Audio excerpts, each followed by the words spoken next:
कल मुइज़ू ने एक भाषण दिया और इस भाषण में उसने वो बात कहने की कोशिश की जो सिर्फ बयान नहीं है, पिछले 10 साल से जिसे भारत ने खामोश करके रखा हुआ है। अचानक मालदीव के राष्ट्रपति मोहम्मद मुइज़ू उसे फिर से जिंदा करने की बात कर रहे हैं। क्या ये सिर्फ एक कूटनीतिक बयान है या इसके पीछे साउथ एशिया की बदलती हुई जियोपॉलिटिक्स है? और सबसे बड़ा सवाल, क्या भारत ऐसा होने देगा?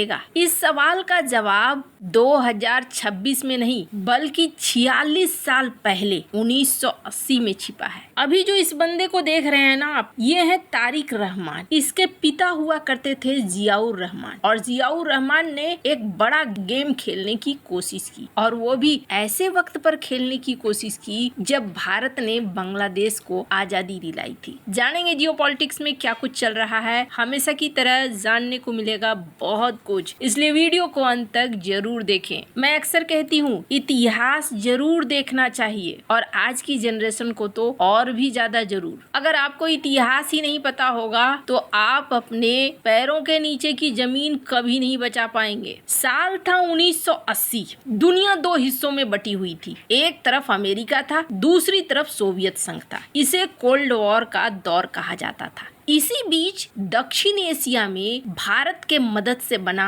बांग्लादेश 1980 से सिर्फ 9 साल पहले 1971 में एक बड़े लड़ाई के बाद पाकिस्तान से अलग होकर आजादी हासिल कर ली। देश करीब था, इकोनॉमी कमजोर थी, भारत इसकी मदद कर रहा था और 1980 के दौर में आकर बैठ गए जियाउर रहमान राष्ट्रपति के तौर पर। जियाउर रहमान जिनका मेन मुद्दा था चाइना के साथ दोस्ती को बढ़ाना और इस्लामिक देशों के साथ दोस्ती को बढ़ाना। भारत के ऊपर वो हमेशा एक शक की नजर से देखते थे और उन्हें ऐसा लगता था कि हमें भारत को काउंटर करने के लिए कुछ न कुछ चीजें हल करनी चाहिए और अपने पास कुछ न कुछ ऐसा होना चाहिए जो भारत को काउंटर कर सके। भारत उस समय साउथ एशिया का सबसे बड़ी शक्ति था और बांग्लादेश, नेपाल, श्रीलंका, मालदीव जैसे देशों को फिर लगने लगा कि हम ऐसा करें कि हम छोटे छोटे देश हैं, हमें मिलकर एक संगठन बना लेना चाहिए जो अपनी आवाज को मजबूत कर पाए। और बांग्लादेश चाहता था कि इन सारे देशों को मिला लो और इसी समय बांग्लादेश ने एक प्रस्ताव दिया। बांग्लादेश ने कहा, जो उस समय साउथ एशिया का सबसे गरीब क्षेत्र में से गिना जाता था, बांग्लादेश चाहता था, खास करके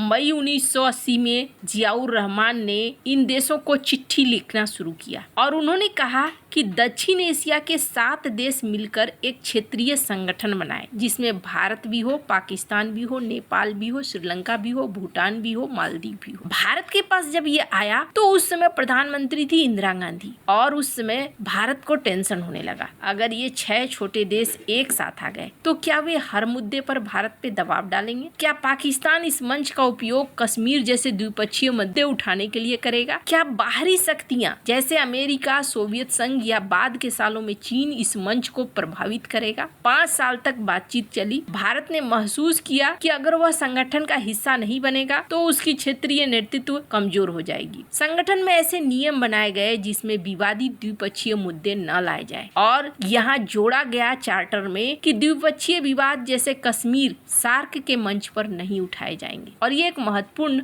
आश्वासन था। ढाका में पहला सार्क शिखर सम्मेलन हुआ। भारत, पाकिस्तान, बांग्लादेश, नेपाल, भूटान, श्रीलंका, मालदीव शामिल हुए। भारत ने सार्क को फिर मजबूत किया, सार्क यूनिवर्सिटी का समर्थन दिया, सार्क फूड बैंक का समर्थन दिया, सार्क डिजास्टर मैनेजमेंट सेंटर बनाया, SAFTA South Asian free trade area के लिए समर्थन किया। यानी भारत केवल सदस्य नहीं था बल्कि कई संस्थागत पहलों में सक्रिय भी रहा। फिर आया साल 2016। उरी आतंकी हमले के बाद भारत ने पाकिस्तान में होने वाले सार्क शिखर सम्मेलन में भाग नहीं लेने का फैसला किया और इसके बाद भारत ने अधिक सक्रियता के साथ बिम्स्टेक पर ध्यान देना शुरू कर दिया, एवराक पर ध्यान देना शुरू कर दिया, क्वाड पर और इंडो पैसिफिक में साझेदारियां बनाना शुरू कर दिया। तब तक साल 2005 में चाइना ऑब्जर्वर के तौर पर आकर खड़ा हो गया। अब इतनी लंबी कहानी मैंने आपको सुनाई, क्यों सुनाई? मालदीव के राष्ट्रपति ने अभी एक स्टेटमेंट दिया है और उन्होंने कहा कि सार्क को फिर से जिंदा करना चाहिए। उन्होंने ये भी कहा कि जो मतभेद है उसके लिए हम लोग बात कर सकते हैं, यानी भारत के साथ हम बातचीत बातचीत कर सकते हैं अगर ऐसा कुछ है तो। ऐसा ही टोन बांग्लादेश के पीएम तारिक रहमान से भी सुनने को मिला। तारिक रहमान भी चाहता है कि ये सार्क एक बार फिर से खड़ा हो। और अभी का सीन क्या है? अभी का सीन ये है कि भारत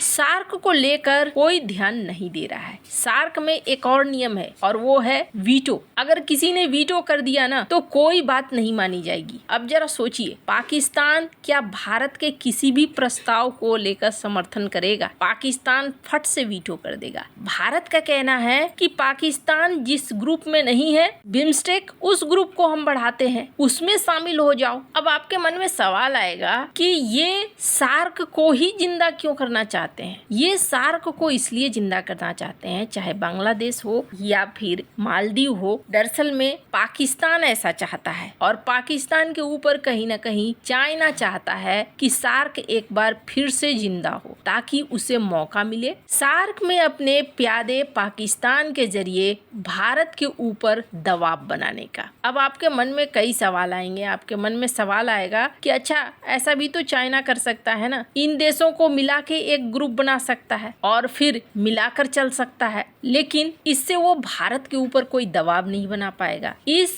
सार्क में भारत भी है, पाकिस्तान भी है और वीटो की बात है जो सबसे बड़ा महत्वपूर्ण मुद्दा है। अगर भारत किसी प्रोजेक्ट को आगे बढ़ाना चाहता है तो पाकिस्तान विरोध कर देगा, प्रोजेक्ट रुक सकता है। और ये देश क्यों ऐसा करना चाहते हैं कि भाई सार्क ही जिंदा हो? तो इनको फायदा भी है। एक तो भारत के ऊपर ये दबाव बनाकर रख सकेंगे, दूसरा फायदा है ये साफ्ता के जरिए भारत के साथ इकोनॉमिक व्यापार कर सकेंगे। भारत के कई ऐसे प्रावधान थे जिसके तहत आर्थिक तौर पर इन देशों को मदद मिलती थी। बंदरगाहों के जरिए, एयरपोर्ट के जरिए बांग्लादेश को हमेशा से मदद मिलता था और बांग्लादेश ही नहीं, मालदीव को भी कई बार सार्क के तहत मदद मिली है, फाइनेंशियल मदद भी मिली है। तो ऐसे में ये चाहते हैं भारत का इस्तेमाल तो करें, लेकिन भारत का इस्तेमाल करते हुए भारत के ऊपर दबाव बनाकर भी रखें। एक काम ये भी हो सकता है, जैसे G8 था पहले, उसमें से एक सदस्य को निकाल कर बाहर कर दिया और G7 हो गया। रूस को क्रीमिया की वजह से निकाला गया था। अगर इस संगठन में पाकिस्तान को भी निकाल कर बाहर कर दिया जाए तो फिर शायद ये भारत के लिए सही हो सकता है। वैसे